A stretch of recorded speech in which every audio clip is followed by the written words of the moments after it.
I'm the one who called them for help and they locked me up and violated my rights. You are Arthur Mukes. Mr. Mukes, you're charged with resisting arrest, facing up to a year in jail and or a $4,000 fine. We are going to do probable cause. You have the right to remain silent. Anything you say can or will be used against you. You have the right to have an attorney present. If you cannot afford one will be appointed to you, sir. Please. Thank you, Your Honor. A law enforcement officer was dispatched to a disturbance call on April 19th, 2025 in Harris County, Texas. The officer observed the defendant to be outside of the residence with what appeared to be an injured hand. The defendant stated he injured his hand while punching a wall when he was in an argument with his wife. The defendant stated that he had been drinking Crown and requested medical attention to the scene. The officer attempted to make contact with the female at the residence who refused to open the door. She only stated that the defendant should not be there at the residence and that she was in fear of the defendant. The defendant advised that he would leave the location and return at a later time.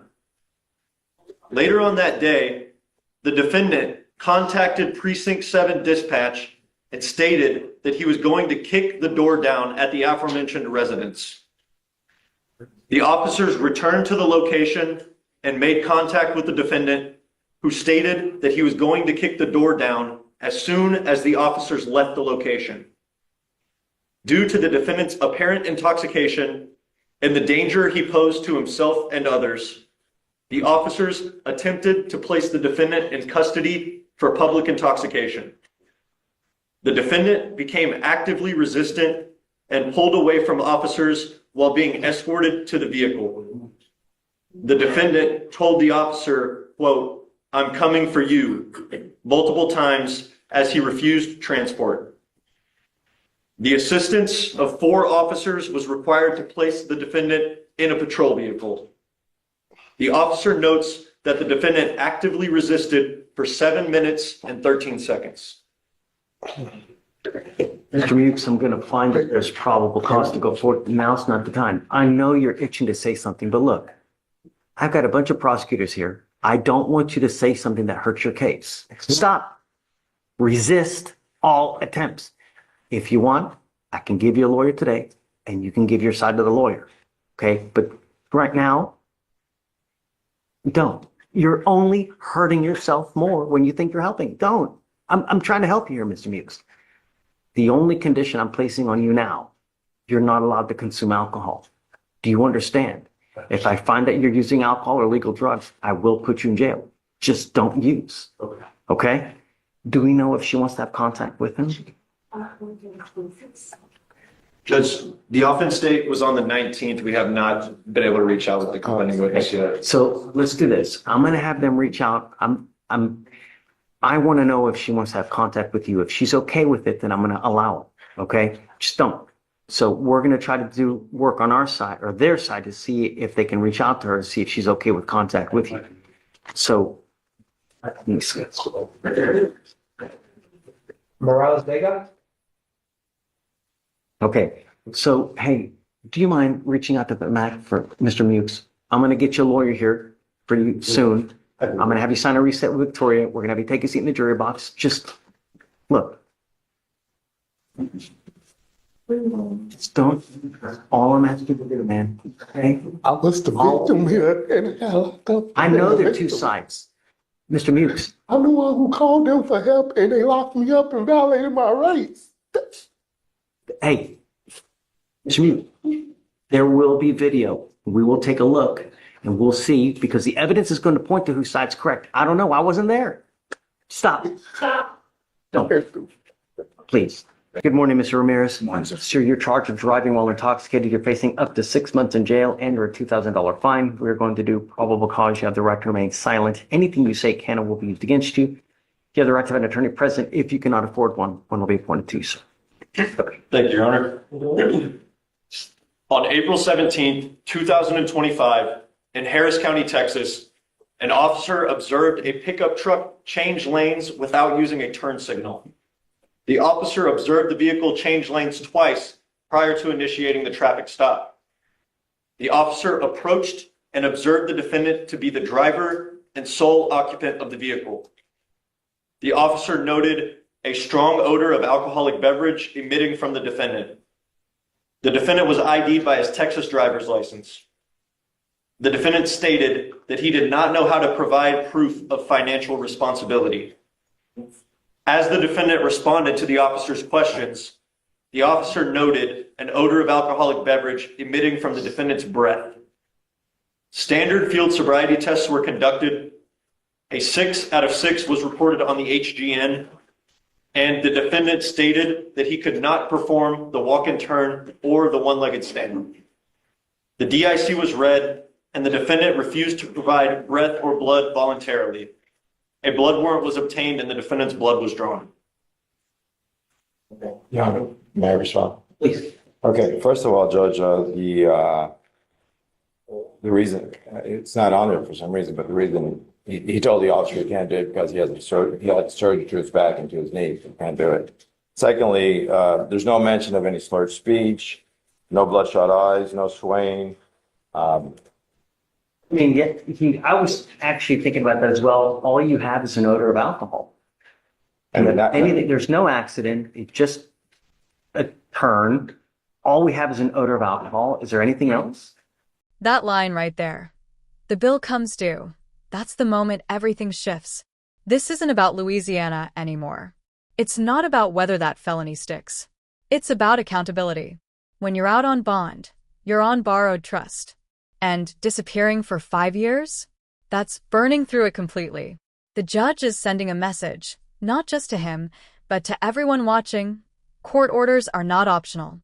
Question is, would you have given him one more chance? Odor alone is insufficient. No, that Judge, he was coming from a tattoo shop and the police officer asked him, is he alcohol because of the tattoo? Is he what? He just had a tattoo put on. That's the odor of alcohol. Come on, man. I'm just saying. I mean, that the officer actually asked him that question. What are they, the little alcohol that you put on your skin, you tell me that? I don't know how it works, Judge, but I've never had a tattoo. You're killing me, Smalls. Your Honor, the law enforcement officer does state in the DIMS that there is a distinct odor of an alcoholic beverage emanating from the defendant's breath as he spoke. Yeah. That's That it? all we have before we initiated the standardized sobriety test. Okay, that's not enough. All right, I'm going to find no probable cause in your case, Mr. Mears. You know, So we have enough death on our streets now. You know, $40. One button will get you a car wherever you want to go in this life. You know what I mean? Yes, sir. Use it. All right, please. Thank you. Thanks, Frank. You are Mark Ramirez. Mr. Ramirez, you're charged with driving while intoxicated. You're facing up to 6 months in jail and or a $2,000 fine. We're going to do probable cause. You have the right to remain silent. Anything you say can or will be used against you. You have the right to have an attorney present. If you cannot afford one, one will be appointed to you, sir. Okay. Thank you, Your Honor. On April 18, 2025, in Harris County, Texas, an officer observed a motor vehicle stopped in the right lane of traffic with its hazards on. The officer approached the motor vehicle and observed the defendant to be asleep in the driver's seat. The officer parked his motor vehicle in front of the defendant's vehicle and attempted to wake the defendant up. Once the defendant was awoken, he allowed his motor vehicle to roll forward and strike the officer's vehicle. The defendant then turned the vehicle off, but failed to put it in park, leading the motor vehicle to roll backwards and strike the other officer's motor vehicle that was on scene behind the defendant's motor vehicle. Once the defendant exited the vehicle, he became uncooperative and was required to be detained by the officers. The defendant would not answer any questions and kept saying, "Oh yeah," over and over. The officer observed a strong odor of alcoholic beverage emitting from the defendant. The defendant declined to participate in standard field sobriety tests initially. Once the defendant was transferred to jail, the defendant stated that he wanted to perform the standard field sobriety tests when asked to perform them again. The defendant was read Miranda warnings and stated that he wanted to speak to the officer. And this is where the long-term consequences really sink in. One DWI conviction changes everything. Every future traffic stop becomes higher stakes. Prosecutors see priors. Judges see patterns. Police see risk. The judge isn't just sentencing him for today, she's warning him about tomorrow. Because once it's on your record, it doesn't disappear for 5 years like he did. It follows you. The defendant then stated that he had a 12-pack of beer since he had gotten off of work. The defendant stated he did not know what time it was and what time he stopped drinking. The officer observed the defendant to have bloodshot eyes and slightly slurred speech. Standard field sobriety tests were conducted. A 6 out of 6 on the HGN, a 3 out of 8 on the walk and turn, a 2 out of 4 on the one-leg stand. The DIC was read, and the defendant consented to providing a blood sample. Mr. Ramirez, I'm going to find that there's sufficient probable cause to go forward with the case. If you have a problem with drugs or alcohol, now is the opportunity that you're going to get to address it. If you don't, and it becomes a problem on bond, I'm going to address it for you, and I promise you're not to like the way that I do it. Do you understand? Yes, sir. You are not to use alcohol, illegal drugs, unprescribed controlled medication. I'm going to test you like crazy to ensure that you're not using. Any prior DWIs, and does he have a license? Please. Judge, I don't have any prior DWIs, and I'm checking the license right this second. If you do not have liability insurance and a Texas driver license, you're not allowed to drive, and that is also a condition of your bond. Judge, we have that his license is eligible. So let's zoom out. 5 years gone. New felony out of state. Bond revoked. And somehow, he still walks out today with time served. That's not luck. That's negotiation meeting judicial leverage. The judge made her point, protected the court's authority, and still left room for resolution. That balance? That's courtroom strategy in real time. But here's the real question. Was this accountability or mercy? Okay.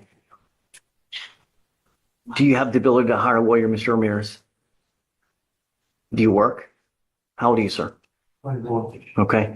We're going to give you time to hire a lawyer, so I will have you go to Victoria, sign a reset, and then I'm going to have you take your seat in the jury box while we get your bond conditions.